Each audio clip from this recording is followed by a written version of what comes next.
اب اگر کوئی امام حسین رضی اللہ تعالی عنہ کی ذات کو ختم کرنا چاہے اور مٹانا چاہے اور ان کے نام کو نیست و نابود کرنا چاہے، ان کے ذکر کو، ان کے چرچے کو اور ان کی محافل کو، ان کی مجالس کو اگر کوئی مٹانا چاہے، تو یہاں پر میں ایک بات اسے کہنا چاہتا ہوں کہ اللہ تعالیٰ نے مقام ابراہیم پر جو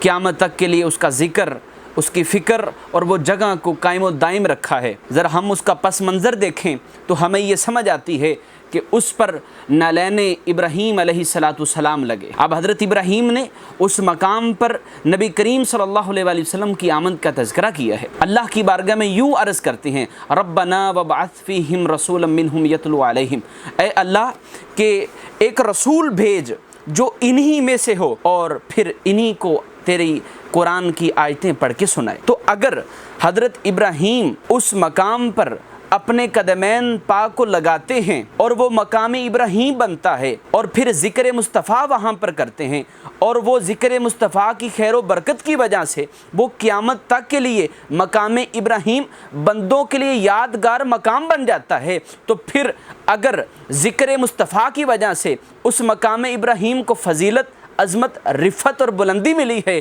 تو پھر مجھے بتائیں کہ جب نبی کریم صلی اللہ علیہ وآلہ وسلم کے کندھے ہوں اور امام حسین اوپر بیٹھے ہوں، نبی کریم کی پشت ہو، امام حسین بیٹھے ہوں، نبی کریم صلی اللہ علیہ وآلہ وسلم کا لب مبارک ہو اور امام حسین علیہ السلام ان کو چوستے ہوں، تو نبی کبھی ان کو سونگھتے ہوں، کبھی ان کی خوشبو لیتے ہوں، تو جن کی پشت امام حسین کی سواری بنتی ہے، جن کے کندھے امام حسین کی سواری بنتے ہیں، تو پھر مجھے بتائیں کائنات کی کوئی ایسی چیز ہے جو ذکر حسین کو ختم کر سکتی ہے؟